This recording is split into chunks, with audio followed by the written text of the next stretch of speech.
जैव विविधता का मतलब है पृथ्वी पर मौजूद सभी तरह के जीव जंतु, पेड़ पौधे और सूक्ष्म जीव।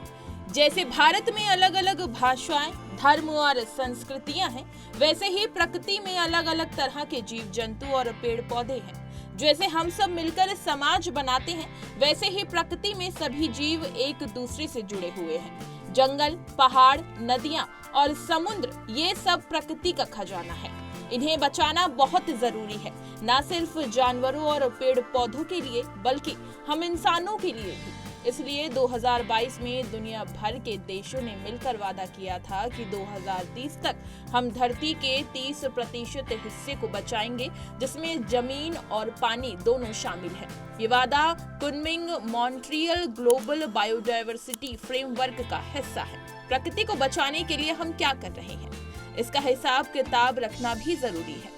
इसलिए एक नई रिपोर्ट आई है जिसमें बताया गया है कि दुनिया भर में प्रोटेक्टेड एरिया कितने बनाए गए हैं और उनका क्या हाल है। अगर हमें 2030 तक अपना लक्ष्य पूरा करना है तो जमीन पर प्रोटेक्टेड एरिया को 2 गुना और समुद्र में 3 गुना करना होगा।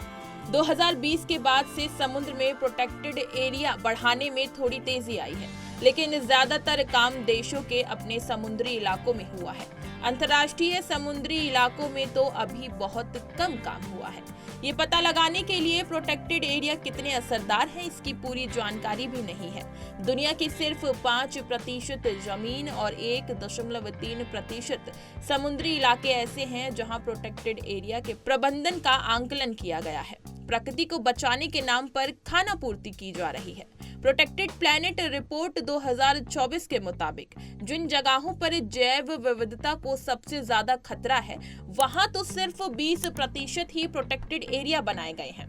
1/3 खतरनाक इलाके तो प्रोटेक्टेड एरिया के बाहर ही हैं। कुछ प्राकृतिक इलाकों को तो 30% तक कवर कर लिया गया है, लेकिन कुछ इलाकों में तो एक भी प्रोटेक्टेड एरिया नहीं है।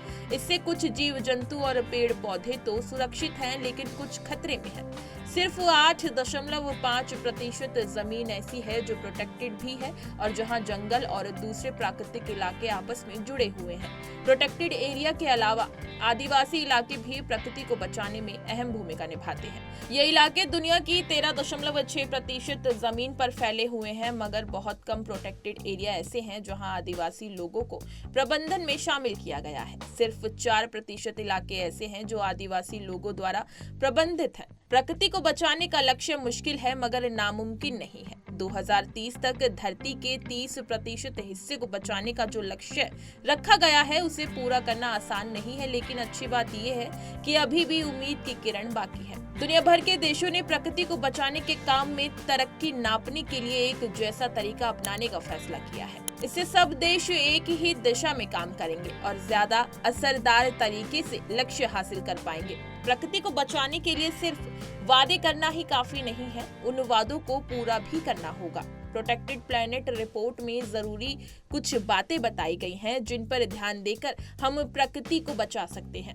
सबसे पहले प्रोटेक्टेड एरिया तो बढ़ाना ही होगा, लेकिन ये भी ध्यान रखना होगा कि ये एरिया आपस में जुड़े हुए हों और सभी जगहों पर स्थित हों। जहां जैव विविधता को सबसे ज्यादा खतरा है, वहां प्रोटेक्टेड एरिया बनाना ज्यादा जरूरी है। इसी तरह की तमाम खबरें और अन्य अपडेट्स के लिए बने रहिए हमारे साथ और देखते रहिए punjabkesari.com।